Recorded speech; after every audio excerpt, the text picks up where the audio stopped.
That's my opinion. I think we're the better team, as in starting 11. You But the agree with thing that that? worries Do you? me, yeah, I personally do. Yeah, I do. However, we don't have the depth of the squad that they have. So I think if we're going to win the league this year, Let's pause. Do you agree that we do not have the depth? That is why I slightly disagree with Carl Jenkinson saying that we don't have the depth. What do you mean we don't have the depth? It depends on what you think is depth, because not by numbers of players is the quality. Welcome to the person. Do you actually agree with Carl Jenkinson that Arsenal are a better team than Manchester City? Is that a bit of a stretch? Or is just being an Arsenal fan, a former player who is just being blinded by his loyalty to his former team? Let me know what you think in the comment section. Before we proceed, guys, do me that kind of favor. Strike the like button. Subscribe if you're new, and make sure you turn on the notification bell. One more time for those at the back with him the first time. Please like the video. Please subscribe if you're new here, and do not forget to turn on your notification bell. Carl Jenkinson was at TALKSPORT studio speaking about Arsenal, speaking about Mikel Arteta, and he said something that I think was a bit controversial for an Arsenal fan. I would say objectively, last season, I would say we're the better team, even though sometimes in life, let's apply the context, the better team doesn't always win. But most times the better team wins.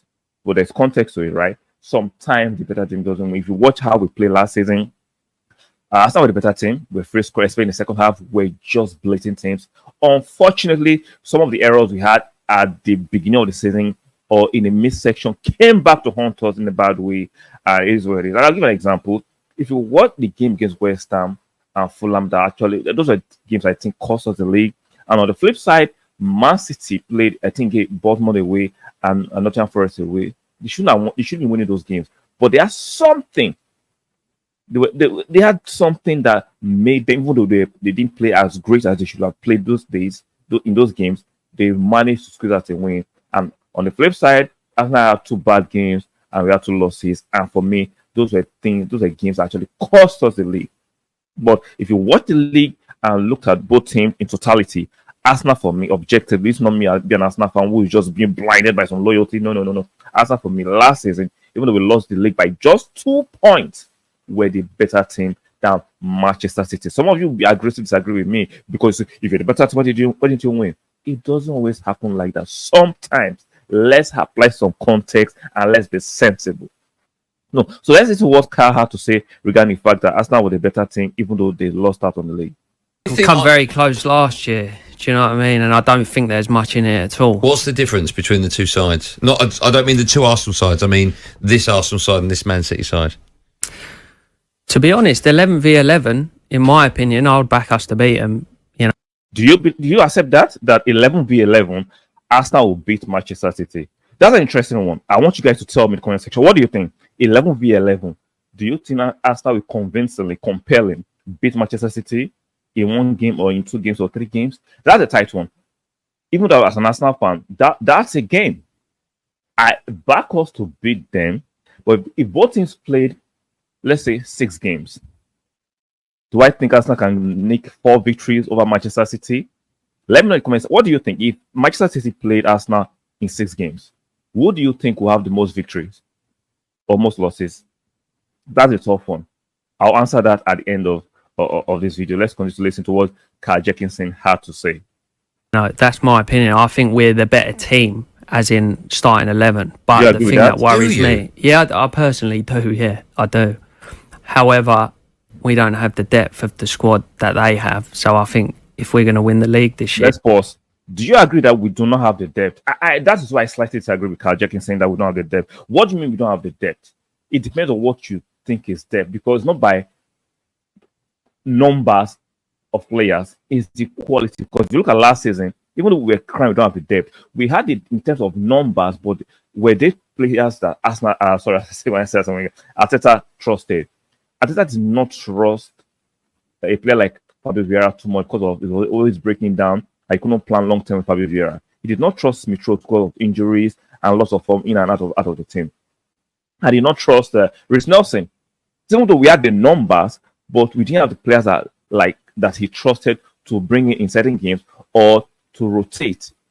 In comparison to what we have now, even though we have loaned out Fabio Vieira, right? We loaned out Reece Nelson, and we saw Smith Rowe, I can tell you, Raheem Sterling, for me, is a better depth option than those three players. Do you agree with me? Comment section, let me know. Raheem Sterling is a better depth option than Smith Rowe, Fabio Vieira, and Reece Nelson. Now, someone said, "Oh, Raheem Sterling, a player Arsenal were not planning to have at the beginning of the transfer window, a player that is a Chelsea reject." I get it, but the context is for how we play, for the quality of other players around him, Raheem Sterling's experience and the fact he wants to prove a point makes him a better depth option than those three players. So I see what Carl Jenkinson is saying, but if you look at it more keenly, I think we now have the depth to do what we have to do based on the quality of player, not just numbers. So a lot of people just think just having numbers means depth. You can have all these numbers if the manager doesn't trust those players to do what he wants them to do. I don't regard that as depth. So let's continue to have a listen. Yeah, we're going to need a little bit of luck with injuries, That's my opinion. What have you thought about when you look at Arsenal? And a lot's been made of the lack of centre forward. Now, I don't think it's a bigger an issue because I think Kai Havertz is growing into that role and playing really well. I agree with that. But on the flip side, when you look at what Manchester City have got down the centre forward now, you talk about arguably, he's probably going to go down as one of the greatest strikers in Premier League history, if not the best. Do you think that could be the difference? Possibly. I mean, like you said, he's one. So let's talk briefly about Kai Havertz. See, there are so many Arsenal fans who don't trust Kai Havertz, even though based on what you're saying, the numbers, the evidence should suggest something different. I understand you might not have rated him on his way from Chelsea to Arsenal, but based on what he did in the tail end of last season and what he started doing, 2 goals in 3 games, that's not a bad return. But somehow, because it doesn't fit the name they want, they are not going to give him his plaudits. Now, Kai Havertz is not Erling Haaland. I agree. Haaland is a better goal scorer. But for our system, Kai Havertz fits how we want to play and how we want to win games. Now, he might not have the numbers, objective, doesn't have the numbers of Erling Haaland, but that doesn't mean nothing. See, the conventional way, the mainstream way to win leagues is to score more goals and more attacking. And I agree. And Arsenal scored a lot of goals last season. But there's another way. You can be more defensive.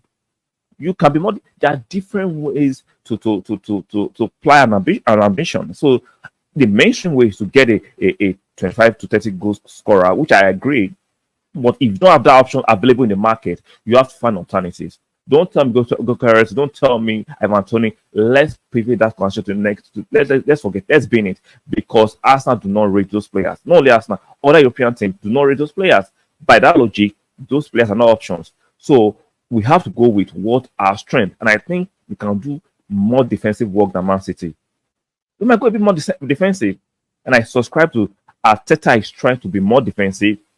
Let's concede less goals, and that for me can negate the fact that we might not score as much goals than Man City. I'm not saying objectively we can't compete in goal scoring because we scored a lot of set piece goals last season. We can find alternative of making up for the goals, but at the same time, if you become more defensively astute and concede far less goals than last season, trust me, that's another method. Even though it's not the popular way, it's not the mainstream way, but for me, let's win.